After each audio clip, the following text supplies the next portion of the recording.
In this video, we are going to show you some of the rare photos of Diana Rigg, while also sharing little-known facts about her life story before her death. Diana Rigg was an advocate for peace and for life, but behind the scenes, her personal life is filled with turmoil, sadness, and tragedies. To the point that she begged her daughter to end her life by putting a pillow over her head. What exactly happened to her? Let's find out while showing you some of her rare photos. In interviews, she's funny and polite, but in real life, she has been said to have had a wicked, sarcastic wit about her. She also had a pretty bad temper with a sharp tongue and was quick to get angry. Things that got on her nerves were people who dropped their trash, people who had no manners, and people who jumped queues. And then there was the road rage. Yes, she would yell at people in traffic. If Diana Rigg didn't like you, she would tell you. But maybe it was that kind of brute honesty that made her the larger-than-life icon that she was. As she said herself, "I speak my mind. If I see something is unfair, I'll do my best to address it." It's hard to say which is more interesting, her personal life or her professional career. Both are filled with drama, controversy, and scandal. But why is that? Well, to get a good sense of that, we'll have to start from the beginning. Diana Rigg was born on July 20th, 1938. Her parents were Louis and Barl Hilda Rigg. She was the youngest of two siblings. Originally from Doncaster, England, her parents lived in India, where her father worked as a railway engineer. While pregnant with Diana, her mother briefly moved back to England, only to give birth.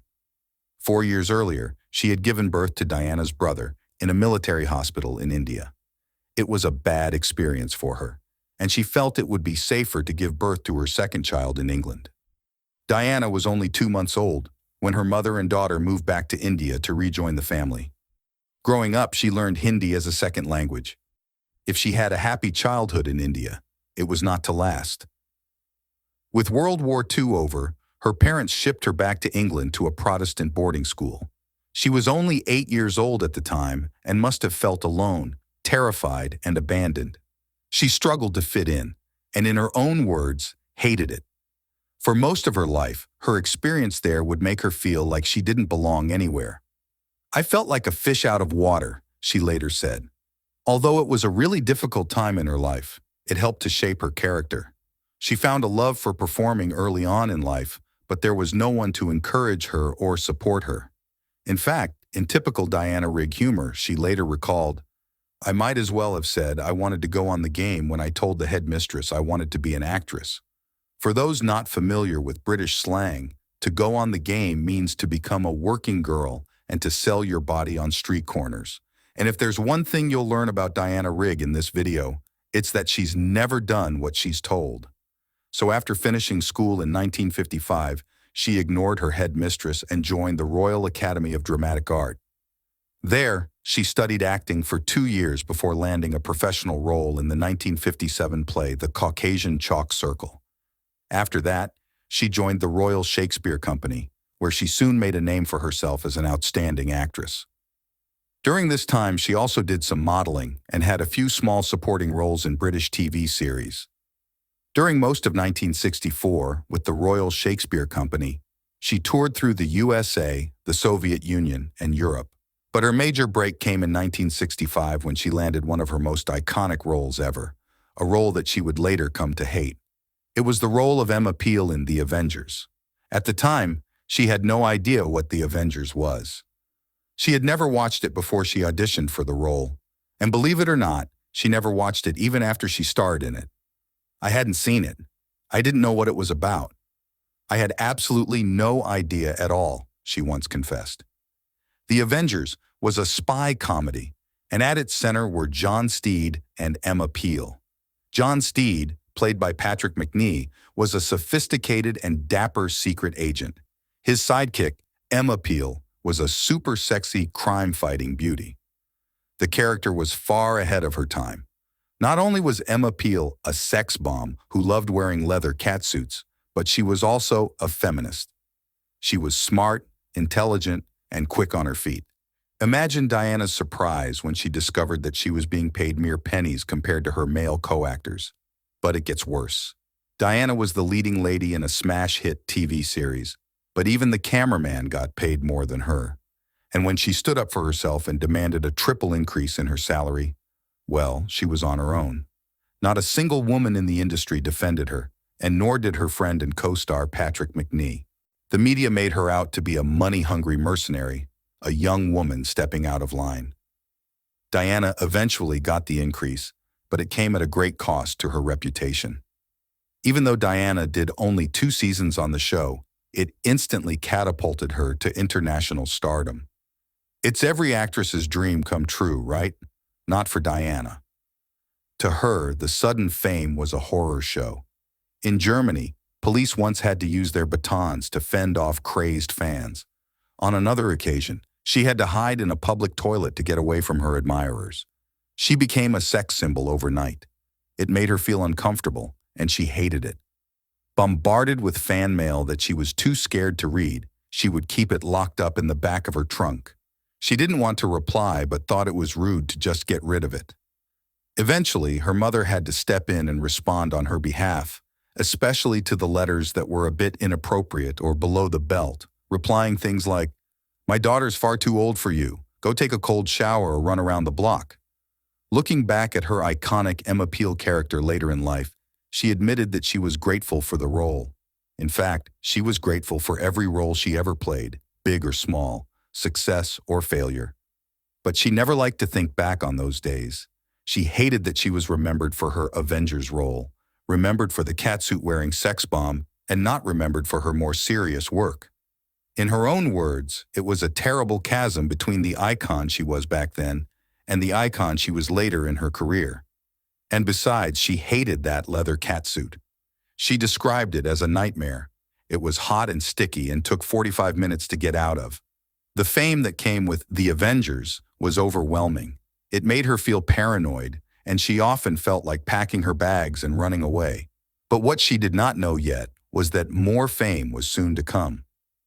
In the mid-1960s, a scandal surrounded Diana's love life when she got into a serious relationship with a man 8 years her senior.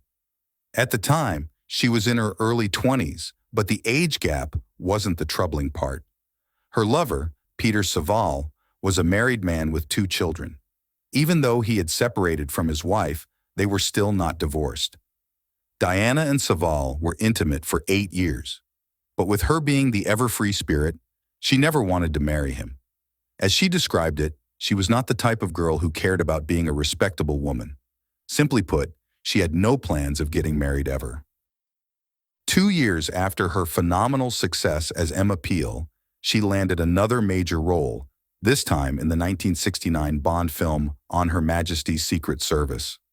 But once again, with more fame came more drama and also scandal of a sexual nature. Diana played the role of Tracy DiVenzio, the only Bond girl ever to make an honest man out of James Bond by marrying him.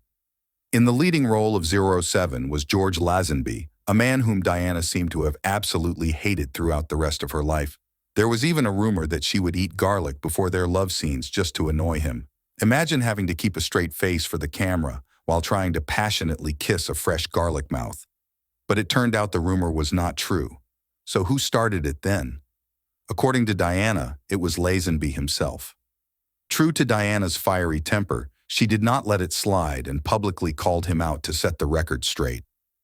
One can only imagine how much it must have humiliated Lazenby, and maybe that was what Diana was aiming for. Another rumor swirled around that there was an intense sexual attraction between Diana and Lazenby, and that she was desperate to have an affair with him. As the story goes, she would only do it if he did not mess around with other girls. Sure enough, she apparently caught him screwing around with a girl in the stunt tent. And guess who spread that rumor? If you guess that it was once again Lazenby himself, then you are right. Diana never responded to his claims, but it's hard to believe that any of it is true. In interviews, she has described him as outright ghastly, as a man full of himself who liked to throw his weight around. Despite the off-screen war between the 2 co-stars, many feel it was the best Bond movie of them all, not so much for the action, but because the film explores James Bond's character and psyche on a deeper level. We discover the man more than the legend. In the early 70s, Diana found new love, this time with an Israeli painter, Mcvie. It wasn't a ravenous sexual attraction or even love at first. The pair connected on an intellectual level before eventually falling in love. But from the start, their relationship was rough with fighting and bickering. On vacation in Israel with her new lover, the two got into a heated argument. In a rage, he threw all her luggage out the window of their hotel room. That was the end of their relationship. You would think Diana had already made it clear years earlier that she would never get married, and she is not one to put up with a man's issues. But you won't believe what she did after their massive fight. And on a flight home, her response to the entire mess was to ask Geffen to marry her. Yes, she asked him. He said yes, and the rest is history, although a very short history. In an interview on the actual day of their wedding, Diana admitted that she had met her match and that the couple was still fighting a lot. "I give the marriage a year," she said. And sure enough, 11 months later, Diana and Geffen separated. More scandal followed in 1977 when Diana gave birth to her only daughter, Rael. It was one of the happiest days of her life. Diana even gave up her career to raise Rael and to give her all the love and attention that Diana did not get from her own parents. But once again, there was a problem. Diana wasn't married. Rachel's father, Archibald Sterling, was a well-known producer. The couple finally married 5 years after Rachel was born, but it was not to last. The couple got divorced in 1990 after Diana discovered that her husband had been cheating on her with another famous actress, Joely Richardson, who had since become a famous and successful actress in her own right. Even more of a blow to Diana, however, was that at the time, Richardson was a young beauty of only 25, more than half Diana's age. Diana continued to make a name for herself in film, TV, and theater, and most notably, landing a major role in the award-winning hit series Game of Thrones. The role was offered to her, and just like with The Avengers, she had never heard of Game of Thrones before that. She had never watched it before auditioning for the role, and she had never watched it since, not even while appearing in the show. Diana played the wise and formidable Olenna Tyrell, who quickly became a fan favorite for her wit and wickedness. Diana loved playing a bad character, she admitted. "They are so much more interesting than good. There are some actors who don't like to play bad. They like to be liked. I love to be disliked." And it's true. Diana never cared much for fame, never cared if she was liked or not. She cared about her career, and she cared about doing the right thing and standing up for what you believe in. Diana passed away on September 10, 2020, after a long and painful battle with cancer. During her illness, she advocated for assisted dying. In her final days, she even begged her daughter Rachel to end it all, looking her in the eye and saying, "Rael, it's gone on too long. Push me over the edge." It was a promise that Rael had made to her mother when she was still very young, that she would put a pillow over her head and end her life if she ever asked for it. Perhaps Diana had always known that her life would end in pain. But when push came to shove, Rachel could not. During her life, Diana spoke up about the war in Vietnam, she spoke up about the war and violence in Northern Ireland, and she marched for peace in Iran. In her final months, she spoke up about the right to end your own life on your own terms and not to suffer through a painful and dehumanizing end. To her very last breath, Diana Rigg was fighting for a cause. If you enjoyed this video, there's a good chance you'll also enjoy the one showing on your screen right now. Click enjoy, and don't forget to subscribe to the channel. See you on the next one.